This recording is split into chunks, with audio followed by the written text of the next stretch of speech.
What started as a routine late-night interview turned into television chaos when Richard Gere confronted Jimmy Kimmel about his controversial jokes targeting humanitarian causes, leading to the most explosive guest walkout in recent memory.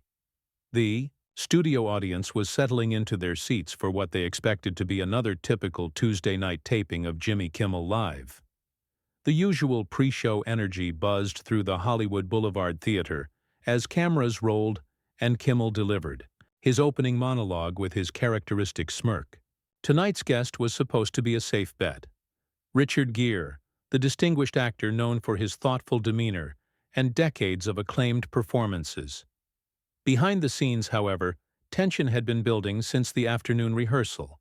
Gere's publicist had specifically requested that certain topics be off-limits, particularly anything related to his humanitarian work in Tibet and his ongoing advocacy for human rights. The show's producers had agreed, marking these as red zones on Kimmel's interview cards. But anyone familiar with Kimmel's style knew that forbidden territory often became irresistible bait. As the band played Gere onto the stage, the 74-year-old actor appeared composed and gracious, waving to the enthusiastic crowd before settling into the guest chair. The initial exchanges were cordial enough. Discussion about his latest film project, memories from Pretty Woman, and light banter about aging in Hollywood. Kimmel seemed to be playing it straight, his usual edge dulled to accommodate his distinguished guest. "You know, Richard, you've had such an incredible career," Kimmel said, leaning forward with what appeared to be genuine interest. "But I have to ask, and I hope this isn't too personal, don't you ever get tired of all the serious stuff? The causes, the activism, all that heavy lifting?" Gere's expression shifted slightly, a flicker of wariness crossing his features. "I'm not sure what you mean by heavy lifting, Jimmy. Standing up for human rights isn't exactly optional work." The audience sensed the subtle change in atmosphere, the easy laughter from moments before now replaced by an expectant quiet. Kimmel's grin widened, and veteran late-night viewers recognized the predatory gleam that usually preceded his most controversial moments. "Oh, I just mean, you know, sometimes it feels like celebrities think they need to save the world to stay relevant," Kimmel continued, his tone deceptively casual. "Like, maybe focus on the acting thing that made you famous instead of, I don't know, trying to single-handedly solve international conflicts?" The words landed like a slap. Gere straightened, in his chair, his jaw tightening visibly. The studio fell completely silent except for the hum of cameras still rolling. "Are you seriously suggesting that caring about genocide and human suffering is some kind of publicity stunt?" Gere's voice remained controlled, but there was steel beneath the surface. Kimmel seemed to relish the reaction, his smile becoming more pronounced. "Hey, I'm just saying what everyone's thinking. You actors always want to lecture us regular people about world problems while you live in your Malibu mansions. It's a little rich, don't you think?" The audience was now completely silent, sensing they were witnessing something unprecedented. Several people in the front rows looked uncomfortable, unsure whether this was planned or spiraling out of control. Gere leaned forward, his voice dropping to a dangerous quiet that somehow carried more weight than shouting would have. "Jimmy, I've spent 30 years documenting human rights abuses in Tibet. I've seen things that would keep you awake for months. Villages destroyed, families torn apart, an entire culture being systematically erased. And you think that's a joke worth making on television?"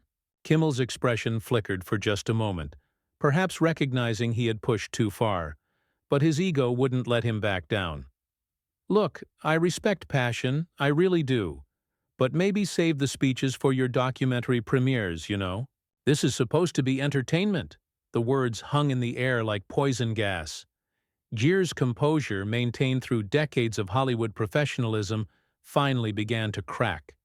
His hands gripped the arms of his chair, and when he spoke again, his voice carried the weight of barely contained fury. "Entertainment?" Gere repeated, the word dripping with disgust. "You think human suffering is entertainment? You think the destruction of an entire civilization is material for your comedy? Routine?" The situation was deteriorating rapidly, and even Kimmel seemed to realize he had crossed a line he couldn't uncross. But instead of backing down, he doubled down with the reckless abandon of someone who had never faced real consequences for his words. "Come on, Richard, lighten up. It's just jokes. Your fans love this serious, brooding thing, but the rest of us are trying to have a good time here." That was the breaking point. Gere stood up abruptly, his chair rolling backward with such force that it nearly toppled over. The sudden movement sent a ripple of shock through the studio audience, many of whom had never witnessed such raw tension during a late-night taping. The veteran actor's face had transformed from diplomatic restraint to barely controlled rage, his eyes blazing with an intensity that made even the seasoned camera operators shift uncomfortably behind their equipment. "Just jokes?" Gere's voice rose for the first time, cutting through the studio like a blade. "Tell that to the monks who set themselves on fire in protest. Tell that to the children who've never seen their homeland because it's been occupied for 70 years.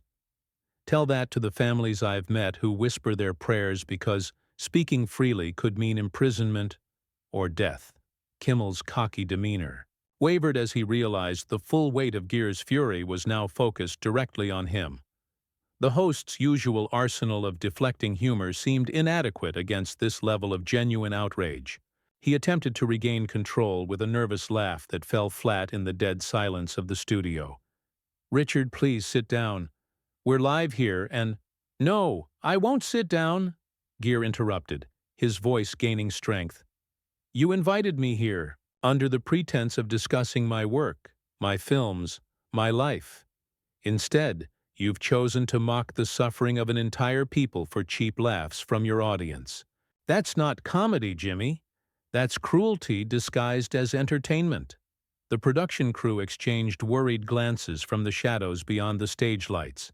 This wasn't typical guest pushback that could be edited out later. This was a complete meltdown happening in real time, and they were powerless to stop it. The show's executive producers stood frozen in the wings, unsure whether to cut to commercial or let the confrontation play out. Kimmel tried to salvage the situation with his trademark sarcasm, but his voice betrayed a tremor of genuine concern. "Look, I think you're taking this way too seriously. We make jokes about everything here, politicians, celebrities, world events. It's what we do. It's not personal." Gere stepped closer to Kimmel's desk, his presence now genuinely intimidating. The host instinctively leaned back in his chair, his confident facade cracking under the intensity of Gere's stare. The studio lights cast harsh shadows across both men's faces, creating a dramatic tableau that would be replayed endlessly on social media within hours. "Not personal?" Gere's voice dropped to a menacing whisper that somehow carried to every corner of the silent studio. "You just trivialized the genocide of my friends. You dismissed decades of documented human rights violations as attention-seeking behavior. You reduced the systematic destruction of one of the world's oldest cultures to a punchline for your monologue. How exactly is that not personal?" The audience sat frozen, caught between fascination and horror. Many held up their phones, recording what they sensed was television history in the making. Others simply stared, mouths agape, at the spectacle of one of Hollywood's most respected actors completely dismantling one of late-night television's biggest stars. Kimmel's handlers in the control room were frantically signaling for him to go to commercial, but the host seemed transfixed by the confrontation, unable to look away from Gere's burning intensity. When he finally spoke, his voice had lost all of its earlier cockiness. I didn't mean to offend you, Richard. Maybe we should—" "Offend me?" Gere cut him off again, his voice rising with each word. "You think this is about my feelings being hurt? This is about you using your platform to spread ignorance and callousness. You have millions of viewers who hang on your every word, and you choose to use that influence to mock human suffering. That's not just offensive, Jimmy. That's morally bankrupt." The words hit Kimmel like physical blows. For perhaps the first time in his career, the quick-witted host found himself completely speechless, his usual repertoire of comebacks and deflections utterly useless against Gere's righteous fury. The silence stretched on, becoming more uncomfortable. With each passing second, Gere's chest heaved with barely controlled emotion as he surveyed the stunned studio. His eyes swept across the audience, the cameras, the crew, and finally settled back on Kimmel with unmistakable disgust. "You know what the real tragedy is, Jimmy? You could have used tonight to actually educate your audience about something meaningful. Instead, you chose to be small, petty, and cruel." The accusation hung in the air like a death sentence. Kimmel's face had drained of color, his trademark smirk replaced by something approaching genuine fear.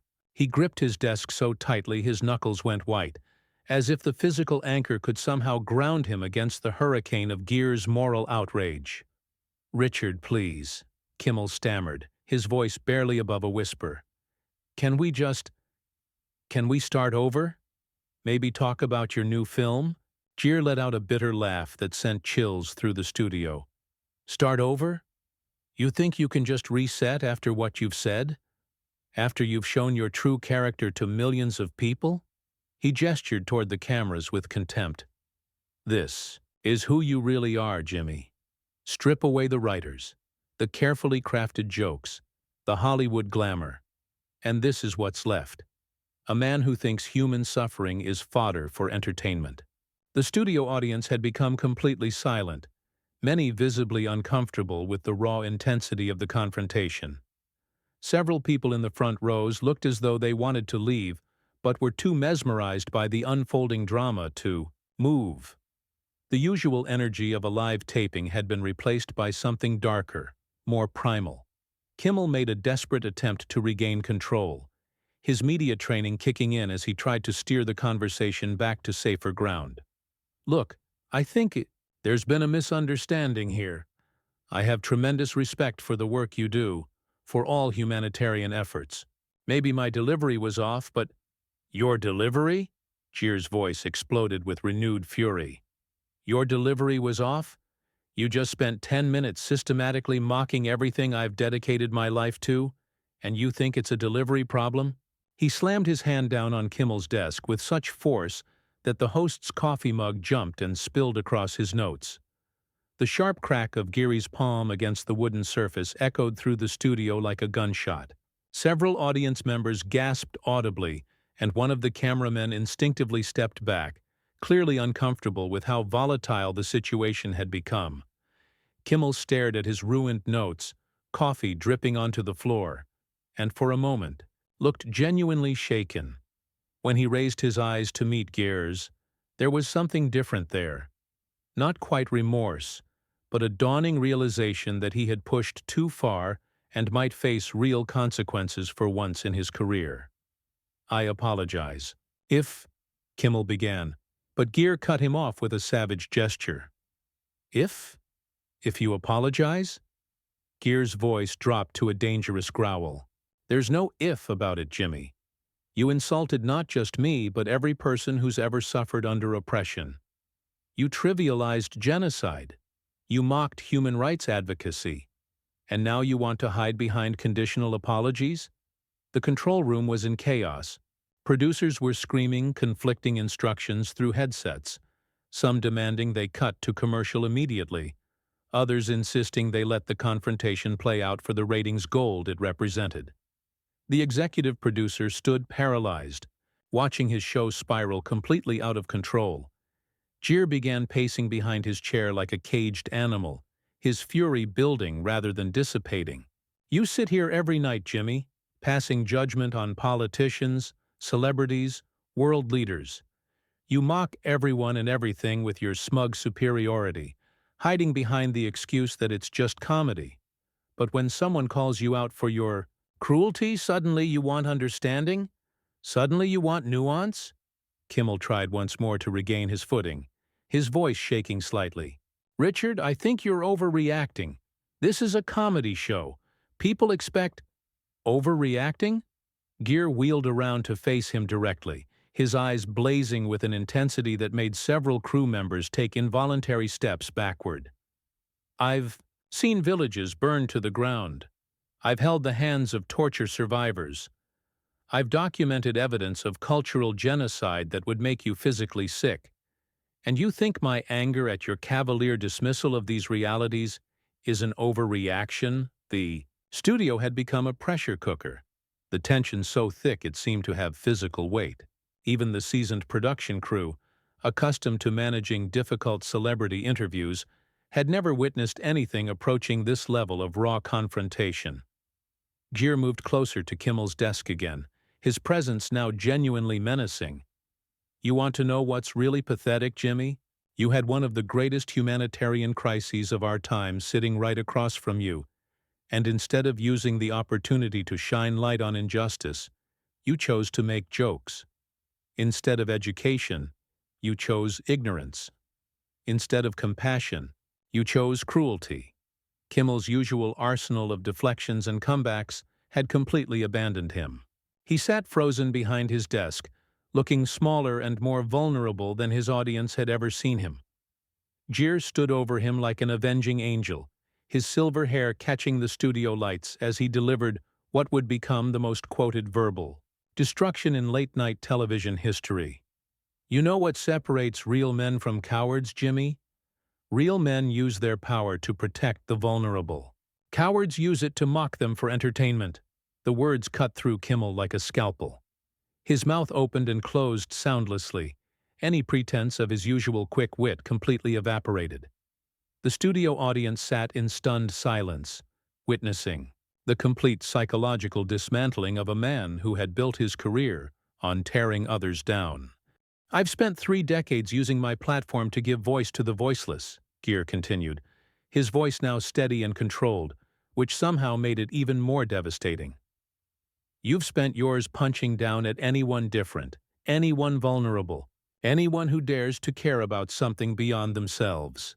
Tonight you've shown everyone exactly who you really are. Kimmel finally found his voice, but it came out as a weak croak. Richard, please, I think we should... We should what? Gere's eyebrows raised in mock curiosity. Pretend this didn't happen? Sweep it under the rug like all your other moments of cruelty? Edit it out in post-production so your reputation stays intact? He shook his head with disgust. No, Jimmy. Some things can't be undone with clever editing. The control room had given up trying to manage the situation. Cameras continued rolling as the most powerful moment in the show's history unfolded. Social media was already exploding, with clips and reactions, the hashtag trending worldwide within minutes. Gere stepped back from the desk, his posture straightening as he prepared for his final statement. The studio fell into absolute silence, every person present understanding they were witnessing television history being made. Ladies and gentlemen, Gere addressed the audience directly, his voice carrying the authority of someone who had spent decades commanding respect on stages and screens around the world. You've just witnessed something important tonight. You've seen what happens when cruelty masquerading as comedy gets called out, when someone finally says enough. He turned back to Kimmel one last time, his expression a mixture of disappointment and contempt. I came here tonight to talk about my work, my films, maybe share some stories that would make people smile. Instead, I've had to defend the basic concept of human dignity against someone who thinks suffering is a punchline. Kimmel made one final desperate attempt to salvage something from the wreckage. Richard, I never meant... That's the problem. Jimmy, Gere cut him off with finality. You never mean anything. You just talk, make jokes, collect your paycheck, and go home to your mansion while the world burns. Well, tonight, the world burned back. With that, Gere reached into his jacket pocket and pulled out a small weathered photograph. He placed it deliberately on Kimmel's desk, right in the spilled coffee. That's a picture of a Tibetan family I met in 2019. The father was imprisoned for 15 years for teaching his children their native language. The mother died waiting for his release. The children will never see their homeland. Kimmel stared at the photograph, his face pale and drawn.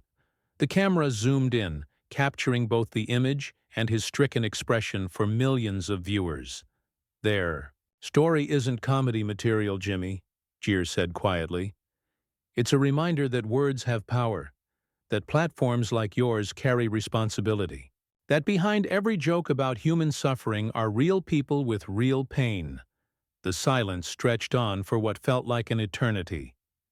Then Gere straightened his jacket, looked directly into the main camera, and delivered his final words with the gravitas of a closing argument. "To everyone watching tonight, remember this moment. Remember what happens when someone with a platform chooses cruelty over compassion.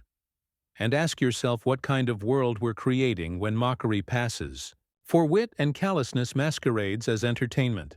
Without another word, without a goodbye or handshake or any acknowledgement of standard television protocol, Richard Gere turned and walked off the stage. His footsteps echoed in the dead silence as he strode past the stunned band, the motionless cameras, and the frozen audience. The stage door closed behind him with a soft click that somehow sounded like thunder in the absolute quiet of the studio. Kimmel sat alone at his desk, staring at the photograph in the spilled coffee, his career forever changed by 30 minutes of television that revealed who he truly was beneath the jokes and celebrity facade. The cameras continued rolling, capturing his humiliation for posterity, as the most devastating guest walkout in television history came to its inevitable, satisfying conclusion.